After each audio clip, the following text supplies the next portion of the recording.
ଋଣର ନିୟମାବଳୀ। ଋଣ କଲାବେଳେ ଋଣଦାତା ଓ ଋଣ ଗ୍ରହୀତାଙ୍କ ମଧ୍ୟରେ ଏକ ବୁଝାମଣା ପତ୍ର ପ୍ରସ୍ତୁତ କରାଯାଇଥାଏ, ଯେଉଁଥିରେ କି ସୁଧର ହାର ଉଲ୍ଲେଖ ଥାଏ। ଋଣ ଗ୍ରହୀତା ସୁଧ ସାଙ୍ଗେ ସାଙ୍ଗେ ମୂଳଧନକୁ ପରିଶୋଧ କରିବାକୁ ସମ୍ମତି ଦେଇଥାନ୍ତି। ବେଳେବେଳେ ଋଣଦାତା ଋଣ ଦେଲା ପୂର୍ବରୁ ଋଣ ଗ୍ରହୀତାଙ୍କଠାରୁ କିଛି ପ୍ରତିଭୂତି ଦାବି କରିଥାନ୍ତି।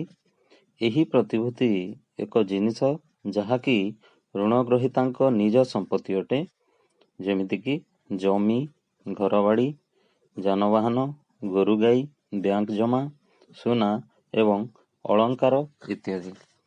ଏହାକୁ ବନ୍ଧକ ରଖି ଋଣଦାତା ଋଣ ଦିଅନ୍ତି ଏବଂ ମୂଳଧନ ଓ ସୁଧ ପରିଶୋଧ କଲା ପରେ ଋଣ ଗ୍ରହୀତାଙ୍କୁ ତାଙ୍କ ପ୍ରତିଭୂତି ଫେରାଇଥାନ୍ତି।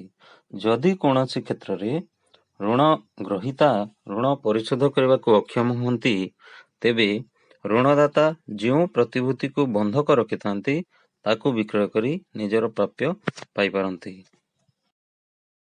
ଗୃହ ଋଣ। ଘର ତୋଳିବା ପାଇଁ କରାଯାଉଥିବା ଋଣକୁ ଗୃହ ଋଣ କୁହାଯାଏ। ଏହି ଗୃହ ଋଣ ଉପରେ ବାର୍ଷିକ ସୁଧର ହାର ଶତକଡ଼ା ପ୍ରାୟ 12.5 ହେଇଥାଏ। ଏହି ଋଣକୁ ଗୋଟେ ନିର୍ଦ୍ଦିଷ୍ଟ ସମୟ ଅବଧି ମଧ୍ୟରେ ମାସିକ କିସ୍ତିରେ ପରିଶୋଧ କରିବାକୁ ସେ ବ୍ୟାଙ୍କ ସହିତ ଚୁକ୍ତି କରିଥାନ୍ତି। ଋଣ କଳାବେଳେ ଜଣେ ବ୍ୟକ୍ତିର ଚାକିରି ପ୍ରମାଣପତ୍ର, ଦରମା ପାଉଥିବା ପ୍ରମାଣ କାଗଜ ଇତ୍ୟାଦି ବ୍ୟାଙ୍କକୁ ପ୍ରଦାନ କରି ଋଣ ପାଇବା ପାଇଁ ଆବେଦନ କରାଯାଇଥାଏ। ଏହା ସହିତ ବ୍ୟାଙ୍କ ତାଙ୍କଠାରୁ ପ୍ରତିଭୂତି ହିସାବରେ ଘରର କାଗଜପତ୍ର ମଧ୍ୟ ଦାବି କରିଥାନ୍ତି ଏବଂ ଋଣ ପରିଶୋଧ ହେବା ପରେ ସେହିଗୁଡ଼ିକୁ ବ୍ୟାଙ୍କଠାରୁ ପୁଣି ଥରେ ଋଣ ଗ୍ରହୀତା ଫେରି ପାଆନ୍ତି। ସୁଧର ହାର, ପ୍ରତିଭୂତି କାଗଜପତ୍ର ବା ଜିନିଷ ଓ ଋଣ ପ୍ରଦାନର କିସମକୁ ଋଣର ନିୟମାବଳୀ ବୋଲି ବିବେଚନା କରାଯାଏ। ଏହା ପ୍ରତ୍ୟେକ ଋଣଦାତା ଓ ଋଣ ଗ୍ରହୀତାଙ୍କ ଆବଶ୍ୟକତା ଅନୁଯାୟୀ ଭିନ୍ନ ଭିନ୍ନ ହୋଇଥାଏ। ସମବାୟ ସଂସ୍ଥାରୁ ଋଣ। ବ୍ୟାଙ୍କ ଛଡ଼ା ଋଣର ଆଉ ଗୋଟିଏ ବଡ଼ ଉତ୍ସ ହେଲା ସମବାୟ ସଂସ୍ଥା। ଗାଁ ଗହଳିରେ ଲୋକମାନେ ଶସ୍ତା ଋଣ ପାଇଁ ଏହି ସଂସ୍ଥା ଉପରେ ନିର୍ଭର କରିଥାନ୍ତି। ବିଭିନ୍ନ ପ୍ରକାର ସମବାୟ ସଂସ୍ଥା ଅଛି, ଯଥା କୃଷକ ସମବାୟ ସଂସ୍ଥା, ବୁଣାକାର ସମବାୟ ସଂସ୍ଥା, କାରଖାନା ସମବାୟ ସଂସ୍ଥା ଇତ୍ୟାଦି। ଏହି ଋଣ ଦେବା ସଂସ୍ଥାଗୁଡ଼ିକୁ ଆମେ ମୁଖ୍ୟତଃ ଦୁଇ ଭାଗରେ ବିଭକ୍ତ କରିପାରିବା। ପ୍ରଥମଟି ହେଲା ଆନୁଷ୍ଠାନିକ ସଂସ୍ଥା ଏବଂ ଦ୍ୱିତୀୟଟି ହେଲା ଅଣ-ଆନୁଷ୍ଠାନିକ ସଂସ୍ଥା। ବ୍ୟାଙ୍କ ଓ ସମବାୟ ସଂସ୍ଥାଗୁଡ଼ିକ ଆନୁଷ୍ଠାନିକ ସଂସ୍ଥାର ଅନ୍ତର୍ଭୁକ୍ତ ହୋଇଥିଲା ବେଳେ ମହାଜନ, କାବୁଲିବାଲା, ବ୍ୟବସାୟୀ, ନିଯୁକ୍ତିଦାତା, ବନ୍ଧୁବାନ୍ଧବ, ସାଙ୍ଗସାଥୀ ଇତ୍ୟାଦି ଅଣ-ଆନୁଷ୍ଠାନିକ ସଂସ୍ଥାର ଅନ୍ତର୍ଭୁକ୍ତ ଅଟନ୍ତି। ଆନୁଷ୍ଠାନିକ ଋଣ ପ୍ରଦାନ ସଂସ୍ଥାଗୁଡ଼ିକର କାର୍ଯ୍ୟାବଳୀ ଭାରତୀୟ ରିଜର୍ଭ ବ୍ୟାଙ୍କଙ୍କ ପ୍ରତ୍ୟକ୍ଷ ତତ୍ତ୍ୱାବଧାନରେ ହୋଇଥାଏ ଓ ତଦନୁଯାୟୀ ସେମାନେ ଭାରତୀୟ ରିଜର୍ଭ ବ୍ୟାଙ୍କର ପ୍ରଦତ୍ତ ନିୟମାବଳୀ ଅନୁସାରେ କାର୍ଯ୍ୟ କରନ୍ତି।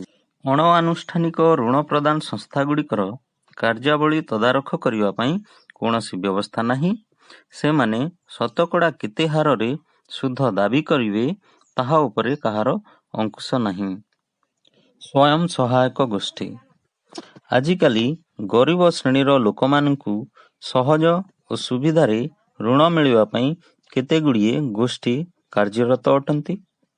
ଗ୍ରାମୀଣ କ୍ଷେତ୍ରରେ ଗରିବ ଶ୍ରେଣୀର ଓ ମୁଖ୍ୟତଃ ମହିଳାମାନେ ଏକ ଗୋଷ୍ଠୀ ଗଠନ କରନ୍ତି, ଯାହାକୁ କି ସ୍ୱୟଂ ସହାୟକ ଗୋଷ୍ଠୀ ବା ସେଲ୍ଫ ହେଲ୍ପ ଗ୍ରୁପ ବୋଲି କୁହାଯାଏ। ଏହି ଗୋଷ୍ଠୀର ସଭ୍ୟମାନେ ସେମାନଙ୍କର ଆୟର କିଛି ଅଂଶକୁ ସଞ୍ଚୟ କରି ଏହି ଅଂଶକୁ ଏକାଠି କରି ବେଶ କିଛି ଟଙ୍କା ଜମା କରନ୍ତି। ସେହି ଟଙ୍କାରୁ ସଭ୍ୟମାନେ ନିଜର ଚାହିଦା ମୁତାବକ ଛୋଟ ଛୋଟ ଋଣ ନେଇ ନିଜର ପ୍ରୟୋଜନ ମୁତାବକ କୃଷି, ଛୋଟ ବ୍ୟବସାୟ, କୁଟୀର ଶିଳ୍ପ ଇତ୍ୟାଦି କାର୍ଯ୍ୟରେ ଲଗାଇଥାନ୍ତି। ସାଧାରଣତଃ ଏକ ସ୍ୱୟଂ ସହାୟକ ଗୋଷ୍ଠୀରେ ଅତିକମରେ 15ରୁ 20 ସଭ୍ୟ ରହିଥାନ୍ତି ଓ ସମସ୍ତେ ଏକ ଗ୍ରାମର ବାସିନ୍ଦା ହୋଇଥାନ୍ତି।